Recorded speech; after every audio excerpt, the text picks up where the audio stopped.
Hey, this is IFBB Pro Ben Pakulski at Destination Dallas. I just finished up training TJ Clark, and he's about 4.5 weeks from Nationals. I came down to help TJ develop some weak body parts, and obviously he's got very, very strong body parts, and there's some people who just develop, your body just naturally wants to do what you're good at, right?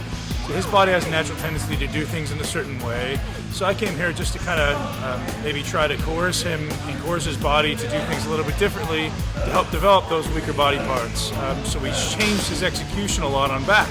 And obviously that's not easy to do. You know, if you're doing something the same way for a long period of time, try to change the execution is very, very difficult. From a neurological perspective, your body just doesn't want to do it. So we just kept trying to drill it in, and we did a lot of work. We did a good amount of work. TJ, we did some pull-ups, supersetted with pull downs, and the idea there was to overload the lengthened part of the range, superset with the shortened part of the range. TJ felt that really, really well. We did the same kind of sequencing when we did the hammer strength pull down. We tried to overload the shortened end of the range and then the lengthened, so we switched it on end. We came and did some one-arm dumbbell rows, really just trying to force execution, trying to get those innate or those dormant muscle fibers to contract. So TJ does it a certain way, leading toward or lending to his strengths. So we took it and tried to do it the way that activated his weaknesses.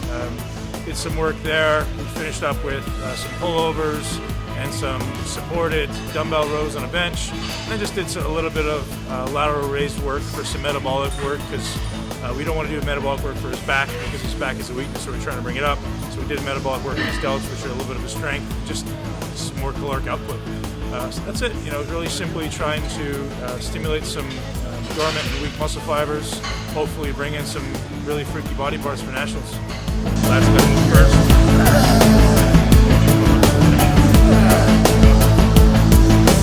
Last guy to move first. You got more. Let's go. Come on. Last guy to move first. Come on. Yeah, it was really good. You know, you work out so long, and you know, kind of like Ben was saying, your body's used to a certain way of doing movements, and you kind of get stuck in a rut, I guess. You play to your strengths a lot of time. It's really hard to relearn movements. So it was good to have Ben here and kind of force me to do some things out of my comfort zone and reteach some movements that I've been you know, out of practice of. Trying to really work on my lower lats and engage that. I have a tendency of pulling more with my upper back, so it was good for him to stay on me and try to drive these things into my head. And I'm gonna have to practice a lot, but it's good. It's a good challenge. One thing I actually want to throw in there is you get a lot of guys, big bodybuilders who have really wide lats, and they say, well, I can't physically bring my elbow down to the side and get it behind me. TJ is one of those guys, right? He's got his really big back, so he's out here, his rows tend to come out here, and it's actually nothing to do with having a tremendous amount of tissue in the way.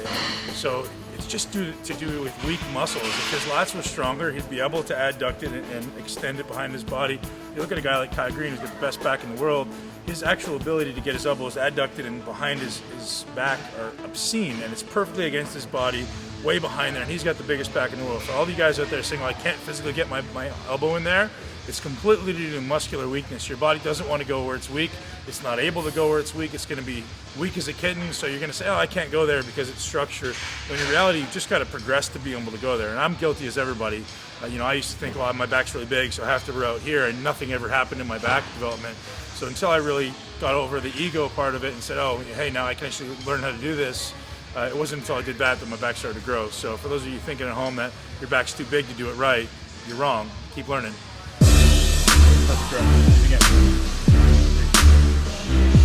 Come on, buddy. 3. Next up, don't you lean back. Come on. 5. Come on.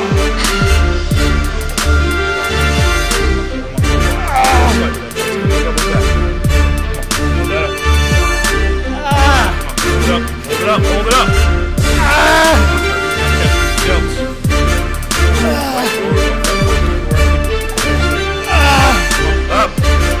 You gotta lift up yourself. Lift it up. Back. I'd like to do a shout out to SciTech Nutrition, my amazing sponsor. I'd like to do a shout out to Greg McCoy and Michael Johansson of Gas Destination Dallas. Thank you so much for bringing me down. We have a seminar tonight here at Destination, and I'm appreciative for being able to come down and train a soldier like TJ. It's always great to train guys who work hard and have open minds and are willing to learn it and relearn, because at the end of the day, our sport is always about learning. So thank you very much, everybody, and I appreciate having me down. Yeah, I'd like to thank Destination Dallas too. This is my home gym. This is where I live. I appreciate Ben coming down here, spending the time to work with me, and of course, Gas, Better Bodies, and NPC News Online. Supporting athletes like me, all the way, amateurs, all the way up through the IFBB.